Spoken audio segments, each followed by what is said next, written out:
መቼም ሴቶችዬ እኔ ሁሉ ጊዜ እመራመራለሁ። ምክንያቱም ራሴ ላይ ነው መጀመሪያ የምመራመረው። እንዴት የተመራመርኩትን እንዴት እንደምደርስበትና ሁሉም ሰው እንደኔ ቢጠቀም ብዬ ደስ ይለኛል። ምክንያቱም አንደኛ ቤተሰቦቻችን ሲያደርጉ እናያለን። ስንወልድ በልጅነታችን የወለድን ሰዎች እኔ በልጅነቴ በ16 ዓመቴ ነው የወለድኩትና እናጥናለን። ቤተሰቦቻችን ያጥኑናል የሆነ ነገር አድርገው። እንዴት ፈውስ መሰላችሁ! ዛሬ ቆመን ለመሄዳችን የነሱ ዋጋ ነው፣ የዶክተር ዋጋ አይደለም። እውነቴን ነው የምላችሁ። እና በ16 ዓመት ተወልዶ ዛሬ ልጅ ማየት እንግዲህ መታደል ነው አይደለም? ስለዚህ እስካሁን ምንም አይነት የማህፀን ችግርም ሆነ ምንም አይነት ፈንገስ እኔ አላውቅም በህይወቴ። እናቴ በደንብ አድርጋ ነው ምን ማዘጋጀት እንዳለባት ማያት፣ እንደዚህ ትኩረት አድርጌ እናንተ ብታደርጉ የሚል ስሜት ስላለኝ ነው። ደስ ይለኛል። ብዙ ሰዎች የማህፀን ችግር ስላለባቸው ማህፀን የሚፈሳ ማህፀን አለ፣ የሚሸት ማህፀን አለ፣ ፈሳሽ ያለው ማህፀን አለ፣ እንደገና የሚያሳክክ ማህፀን አለ። በጣም ብዙ አይነት ከባድ ማህፀኖች አሉ። ማህፀን በጣም ሴንሲቲቭ ነውና አንደኛ እንወልዳለን፣ ሁለተኛ ፔሪድ አለው፣ ሶስተኛ ደግሞ ግንኙነት አለው። እንደዚህ አይነት ነገሮች ስላሉ ብንጠብቅ ብንንከባከብ ማህፀናችንን ብዙ ጊዜ ላይ ፊታችንን ነው የምንንከባከበው ባይሆን ጥሩ ነውና ማህፀን ከባድ ስለሆነ ህይወታችንን ጭምር ይዞት ነው የሚሄደው። አሳሳቢ ላይ ነው። አሁን በተለይ ማህፀን ካንሰር ስለሚበዛ ብትጠቀሙበት ለኔ በጣም ምቾት ነው የሚሰማኝና ይሄንን የምታደርጉት መቼ መሰላችሁ? ንጹህ የሆናችሁ ሰዎች ምን ፈንገስ፣ ሽታ፣ አለርጂ፣ የማሳከክ ምናምን የሌለባችሁ ሰዎች ይሄንን ታጠቡና በግራዋ ማህፀን በምንም አይታጠብም። ማህፀን በግራዋ ትታጠቡና ማህፀናችሁን ይሄንን ሰባብራችሁ ማለት ነው። የጅማ እንጨት ይባላል። የጅማ እንጨት ብትሉ የሚሸጡበት ቦታ ይሰጧቸዋል። ሰባብራችሁ እጣን ላይ አርጋችሁ እንደ እጣን ክፍትፍት አርጋችሁ ትታጠናላችሁ። ይሄ ቆዳችሁ ይሄ ወንፊቱ እንደዚህ ሽታ አለው። የዚህ እንጨት ሽታ አለው። በጣም የሚሸተው ብታዩት በጣም ማለት ነው። እሱን አርጋችሁ ተጠቀሙ ንጹህ የሆናችሁ ሰዎች። የማህፀን ኢንፌክሽን እና የማህፀን አለርጂ፣ የማህፀን ካንሰር ያለባችሁ ሰዎች በደንብ ልትሰሙኝ ይገባል። የማህፀን ካንሰር ጨምር ያለባችሁ ሰዎች ሸብ ታውቃላችሁ አይደል? ሸብ፣ ቀበርቾ፣ እንደገና ደግሞ ሎሚ ታደርጉና እነዚህን ሶስቱን ነገር ታደርጉና የእውነቴን ነው የምላችሁ፣ ሶስቱን ታደርጉና እሳት ላይ ውሃ የፈላ ውሃ ላይ ትጨምሩታላችሁ። እነዛን ድቅቅቅ አርጋችሁ ማስታጠቢያ ላይ ታደርጋላችሁ። ከዛ በኋላ በጣም የፈላ ውሃ ታደርጋላችሁ። ማህፀናችሁን ከፍታችሁ ትቀመጣላችሁ። እንዴት ፈውስ እንደሆነ እንዴት እንደሚያድን ራሳችሁ ታዩታላችሁ። እንዴት እንደሚያድን ማሳከክ፣ አለርጂ ማድረግ ግን ለ7 ቀን ግዴታ መጠቀም አለባችሁ።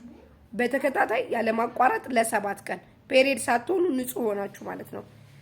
እየታጠባችሁ የምትታጠቡት በግራዋ ነው። በግራዋ ትታጠባላችሁ። ከዛ ሸብ ታረጋላችሁ፣ ቀበርቾ ታረጋላችሁ፣ ሎሚ ታረጋላችሁ፣ ለብ ያለ ውሃ ታረጋላችሁ። በሱ አርጋችሁ ትታጠናላችሁ። ከታጠናችሁ በኋላ ጨርሳችሁ እሱን ታጥባችሁ በደንብ ነው የምትታጠኑት ቁጭ ብላችሁ። ከዛ በኋላ በዚህ ትታጠናላችሁ። መልሳችሁ ደግሞ ያንን በውሃ ለብ ባለ ውሃ እንደገና ደግሞ በዚህ ደግሞ ማህፀናችሁን ትታጠቡታላችሁ። ሽታውን እንዲያወጣው ማለት ነው። እነዛ የታጠናችሁት መጀመሪያ አለ ይሄን ታደርጉታላችሁ። ከዛ በኋላ መጨረሻ ላይ የእውነት ማርታ ምናለች ትላላችሁ። መጨረሻውን ታዩታላችሁ። እንዴት ጤነኛ እንደምትሆኑ፣ እንዴት ደስ የሚል ሴንስ እንደሚሰጣችሁ፣ የጤንነት ስሜት እንዴት እንደሚሰማችሁ፣ እንዴት ንጹህ ውስጣችሁ ንጹህ እንደሆነ እንደሚሰማችሁ ራሳችሁ ታዩታላችሁ። ሴቶች ጊዜ አትስጡ ለራሳችሁ ቀጠሮ አትስጡት ማለት ነው። ለህይወታችሁ ለላይፋችሁ እያንዳንዷን ሰዓታችሁ ወሬ ከምናወራ ራሳችንን ብንጠቀምበት ጥሩ ነው። ይሄ ለምሳሌ አሁን የገዛሁት 200 ብር ነው። 200 ብር ነው ግን ብዙ ጊዜ እጠቀምበታለሁ። እኔ በጣም ጤነኛ ነኝ፣ ግን ሁሉ ጊዜ ራሴን ፕሮቴክት ማድረግ ፈልጋለሁ። ጊዜ አለኝ። ማታም ቢሆን ጊዜን ተጠቅሜበት ባይኖረኝም ጊዜን ቢዚ ቢሆን እንኳን ለራሴ የሚሆን ጊዜ መስጠት አለብኝ። እና ብዙ ሴቶች ራሳችሁን ጥላችሁ ተስፋ ቆርጣችሁ ምናምን ያላችሁ ሴቶች ስትኖሩ ነው። እውነቴን ነው የምላችሁ፣ ስትኖሩ ነው፣ በህይወት ስትኖሩ ነው ሁሉ ነገር የሚሆነው። ልጅ ማሳደግ ብቻ ሳይሆን በልጆች ማለት ራሳችሁንም መጠበቅ ስላለባችሁ ማለት ነው። በተለይ ማህፀን ሴንሲቲቭ ስለሆነ እኔ አንድ ጓደኛ ያለች በጣም የምታፈር ማህፀኗ ይፈሳልና ሰው ጋር ማትደርስ እና አንዳንዴ ጨርቆት ትፋበት ነው ከቤት የምትወጣው። ምን ያህል ማህፀን ከባድ እንደሆነ ነው የምነግራችሁ። ምን ያህል ማለት ነው። እና እሷ አሁን ይሄን ተደርጎላት ይሄን ታጥና ምናምን መታ ብትመሰክርና ብትናገር ለኔ ደስ ይለኛል። ለምሳሌ ታፍራለች በጣም መተሽ መስክሪ ስላት እና እባካችሁ ፕሊዝ ምንም ቢሆን ህይወታችንን መጠበቅ አለብን። በዛ በጣም በቀላል ነገር እጃችን ላይ ባለው ነገር እኛ በምናደርገው ነገር እንደገና ደግሞ ይሄ የቀበርቹ ስር ራሱ ካገኘን የቀበርቹ ስር አውቃችኋል። ቀበርቹ ራሱ አለ። ክፍለ ሀገር አካባቢ ከሆናችሁ በተለይ ስሩ ብትሸጡልን ሁሉ እንቀበላቸዋለን። ክፍለ ሀገር ያላችሁ ሰዎች የቀበርቹ ስር የወይራ ስር ካላችሁ እኛ ስታቀብሉን በትራንስፖርት የሚሆን በምን እንቀበላቸዋለን። ምክንያቱም በጣም የሚጠቅም ፈውስ መድኃኒት የሆነ ሰው ማዳን የሚችል ነገር አለን ብላችሁ ብትነግሩን እኛ እንቀበላቸዋለን። እዚህ ብዙ እህቶች መጠቀም የሚፈልጉ አሉ። እኔም እቀበላቸዋለሁ። ለልጆች ዲሊቨሪ ማድረግ እፈልጋለሁ። ካላችሁ አቀብሉን እና ለዛ ነው ይሄንን ነገር ተጠቀሙበት የምላችሁ። ችላ አትበሉ። ሁልጊዜ ማህፀናችሁን እንክብካቤ ማድረግ አለባችሁ። የማህፀን በሽታ ከባድ ነው። እውነቴን ነው የምላችሁ። ማህፀን ቀላል ነው የሚመስለው አይደል? ግን አይደለም፣ ከባድ ነው። ማህፀን የመጣ ችግር ሌላ ነገር ነው የሚያመጣባችሁ። በተለይ የምትወልዱ ሴቶች ማህፀናችሁ አሁን አንዳንዴ ማህፀናችን እዚህ ጋር ዝርግፍ ብሎ ይቀራል እኮ አይመለስም። ዝርግፍ ብሎ ይቀራል። ስለዚህ እሱን ከታጠናችሁ በኋላ እንዲዘቅዘቅ ብላችሁ ተኝታችሁ እንደዚህ ማህፀናችሁን ቦታ ቦታ ብታስይዙት ብታስተካክሉት፣ አስተካክላችሁ ደግሞ ሸብ አድርጋችሁ በደንብ ብታስሩት እንዴት ቦታው ሄዶ ስትር እንደሚል። ማህፀን እኮ ብዙ ጊዜ ዝርክርክ ብሎ ነው የሚቀረው። ዝርክርክ ብሎ ወጥቶ የሚቀር ማህፀን አለ። ስናምጥም ይኸው ስንወልድም ወደ ውጭ አይደለም የሚወጣው። ስለዚህ እንደሱ ብታደርጉ አሪፍ ነው።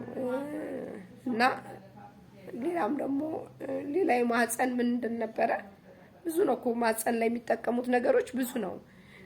አናገኘውም እንጂ በዚህ በእኛ አጠራር ሳይሆን በሌላ ሀገር አጠራር ግን የሆነ አጠራር አለው። የምን ምን እንጨት ነበረ? እሱም አሪፍ ነው። እሱን የምትታጠኑት ግን ጠይቄ እነግራችኋለሁ። እና እሱን አርጉ። ራሳችሁን ጠብቁ።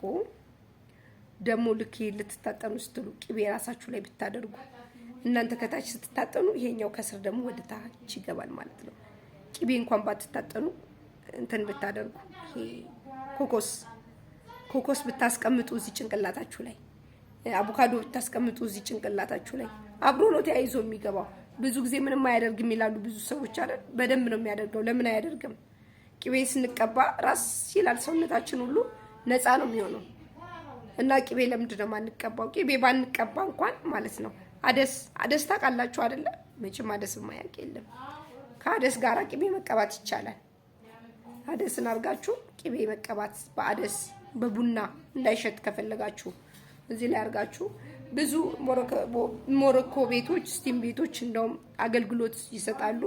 ከሚሰጡት ባሻገር እነዚህ ነገር ደግሞ እንዲጠቀሙ አንድ ሌሎች ጓደኞች ያሉ ለነሱም እነግራችኋለሁ። እዛም እየሄዳችሁ እንድትጠቀሙ መመሪያ እንሰጣለን ማለት ነው። ምክንያቱም ለእናንተም ይሆናል ይጠቅማችኋል ብዬ ነው።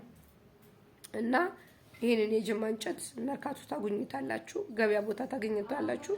እጣን የሚሸጡት ሰዎች ጋር የትኛውን ቦታ ታገኙታላችሁ። ረጅም ሰዓት አብሬያችሁ ቁጭ ብዬ ማወራው እንዲገባችሁ ብዬ ነው እና እናንተም እንድታደርጉ ያልኳችሁን ነገር በደንብ እንድትጠቀሙበት ብዬ ነው። ሳትሰለቹ ምን ለወሬ ቁጭ እንል የለ እንደ አንድ ሰዓት ከምናምን እና ለጤናችን ብንቀመጥ 10 ደቂቃ ምን ችግር አለው? ምንም ችግር የለውም። እስከ መጨረሻው ስሙትና ተጠቀሙ፣ እድሉን እንድትጠቀሙ ብዬ ነው። አመሰግናለሁ። ሰብስክራይብ አድርጉኝ፣ ሀሳብ ስጡ። ጥያቄ ካላችሁ ጥያቄያችሁን መልስላችኋለሁ። የምትፈልጉት ዲሊቨሪ ካለ ደግሞ ዲሊቨሪ ያደርጋለሁኝ። አሁን በፊት እንኳን አላደርግም ነበር። አሁን ግን ሁሉንም አይነት መድኃኒት ስላመጣው ዲሊቨሪ ያደርግላችኋለሁ። ያላችሁበትን አድራሻና ስልክ ቁጥራችሁን ካስቀመጣችሁልኝ ዋጋውን አስቀምጬላችሁ መላክ እችላለሁኝ ማለት ነው። ይመቻችሁ። አመሰግናለሁ። መልካም ውሎ ይሆንላችሁ። መልካም ቀን